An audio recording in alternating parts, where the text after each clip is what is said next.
Hi, welcome back to another episode of Nobody's Doing It Right. My name is Kat, I'm your host. For today's episode, we're going to talk about how we show others how we believe we deserve to be treated by the way we treat ourselves. I think this is such an important lesson I've had to learn throughout my life. I'm still learning it, I'm still working through it, but I didn't realize for a long time that the way I treated myself, the way I showed up for myself, the way I spoke about myself, thought about myself, whatever, affected the way others understood how to show up alongside me or how to treat me. We show others how we believe we deserve to be treated, and they will fall in line based on what we're showing. Obviously, this isn't always the case, right? There are some people that are going to treat you badly no matter what. And that's a them issue, and they would do that to anybody, and that's just the kind of person they are, right? That's their character. But there are many instances where we don't realize how much power we actually have to influence the people in our lives in how they show up with us. This ties into feeling like you can't express yourself, you can't share how you're feeling or tell someone what you need, right? Maybe you're a people pleaser. Maybe you struggle with self-expression in that way. You struggle with being vulnerable. You feel like I'm not going to tell them because maybe you feel like they can't give you what you're looking for or that it's going to upset them to ask for it. In those instances, we forget that we have power to shift people and things in our lives. We maybe have been conditioned to believe we are powerless in certain circumstances, right? Maybe it's our inner child still, behind the driver's wheel of our life. We forget that we have the power to control certain things in our lives. We can't control everything, obviously, but we do have power to control some things. And one of those things is the perception of other people have of us based on how we perceive ourselves. The way we perceive ourselves can influence and shift the way other people perceive us as well. So I say this because if you are somebody who is mean to themselves, makes jokes at their own expense, doesn't keep promises to yourself, doesn't show up in a way that is respectful towards yourself, you don't treat yourself emotionally or physically well, people see that. People internalize that. They can view how you believe you deserve to be treated, and they will also then mirror that. Because at the end of the day, I think subconsciously, of course, this is just my own opinion, but I think we all try to mirror each other's behavior as a way to be accepted by one another, right? So I'm not saying this is a malicious thing that people do, because I'm sure we do that to other people at times too. We see how they treat themselves and we fall into line too. And in some cases, you might notice yourself actually feeling maybe a bit bad or disconnected from a certain person because of how you are showing up with them. Sometimes it happens unconsciously. And again, this isn't to absolve you if you do this. This isn't to absolve anybody for it. But it's more to bring awareness to it, because I don't think it's always malicious. And I think that sometimes we have control over how people treat us or how they perceive us in certain circumstances, not all of them, simply by the way we show up for ourselves. So ultimately, all of this, almost everything I talk about pretty much, is about the internal work and how we can bring our internal selves outward in order to cultivate relationships that are genuine and authentic and that feel good, right? Because that's the point ultimately. The way to feel good in connection with other people is to feel good in connection with yourself. So if you are mean to yourself, if you're unkind to yourself, if you're disrespectful, if you don't keep promises, if you're not on time for yourself, whatever that looks like for you, it can be anything really. Other people will see that and they'll be like, oh yeah, well, Kat doesn't care about that, right? She's okay with jokes at her expense. She's okay with, not being punctual. She's okay with, whatever that is for you. It could be different for everybody. One of the things that I realized in my own journey is, mean comments or jokes at my expense. That's one thing I had to stop. And I stopped this a long time ago. Sometimes it's funny. Sometimes you can make a joke that is funny and you don't want to miss the opportunity to be funny. Like, I understand that.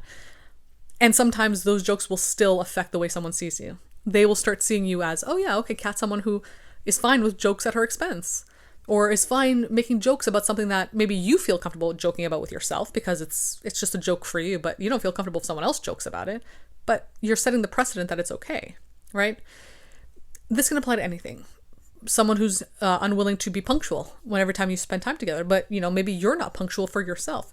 Maybe you are late for things that are important for you in your life, and they know that about you. So maybe they think, well, she doesn't really care about that, so I don't have to be that way either. Again, I'm not saying this is always intentional or malicious or coming from a place of awareness on the other person's part. It's just for you to understand that how you show up for yourself will affect, not in all cases, but in many cases, will affect the way other people think they should show up for you as well.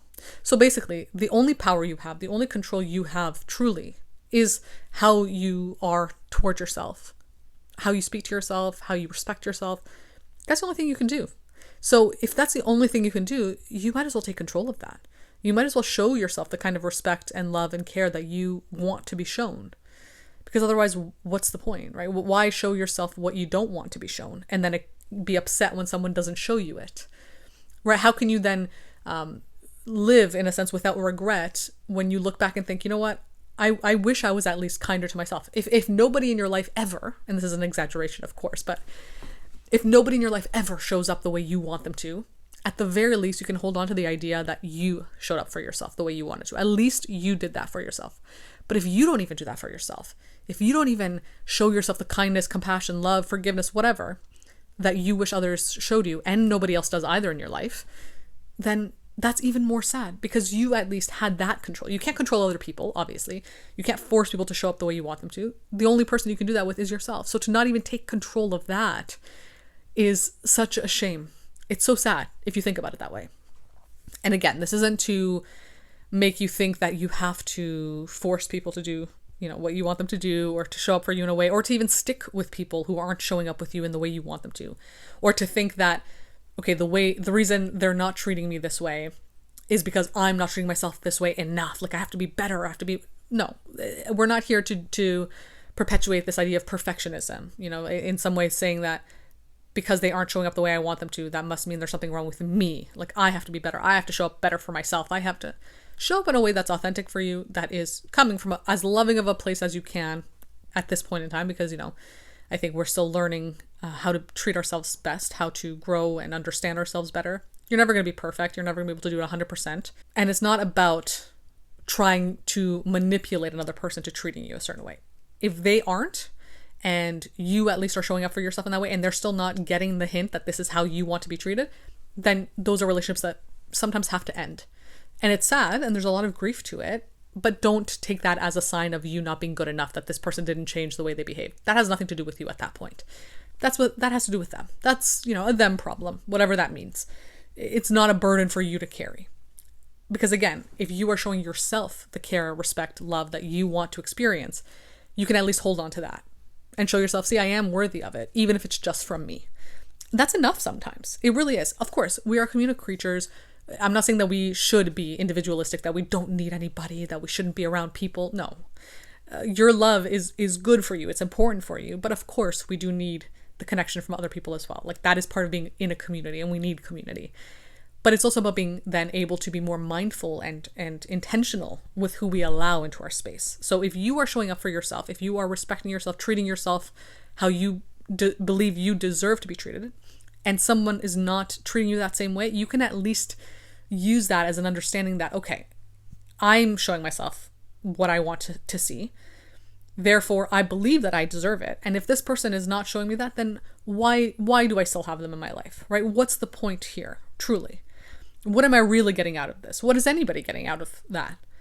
But I think sometimes if we don't show ourselves what we want to see, we don't show ourselves respect, love, care, whatever, it's so much easier to hold on to people that don't show it to us either, because we don't even have an example for it. We don't even know what it feels like. So we think that this is the best we can get. And that is also really sad. It's sad for our inner children as well. So if there's one thing for you to start doing, is to take inventory of how you treat yourself, how you show up for yourself, and ask yourself, okay, is this what I would want to see from someone else and how they treat me? This is going to be a little bit tricky because, of course, the way we're conditioned, the things we're taught about ourselves, our beliefs, our worth, are sometimes things we have to unlearn. We might have been taught that we're not good enough, so we accept people who treat us that way too. It's about being honest with yourself and honest about what you actually want to experience, not necessarily what you currently believe. What do you want? Be honest with yourself, and are you happy with the way you're showing up for yourself? Are you happy if someone else were to show up for you in the same way that you're showing up for yourself? Be honest with yourself. It's going to be tough. It's not an easy process by any means. It can be very painful at times too. So be easy with yourself, but be honest. Be honest about how you're treating yourself, and take inventory and ask yourself, okay, I don't like that I do this. I don't like that I make these jokes about myself. I don't like that I speak badly about myself. I don't like that I don't keep promises to myself. What's one way that I can change that today? What's one way that I can keep a promise to myself that I made?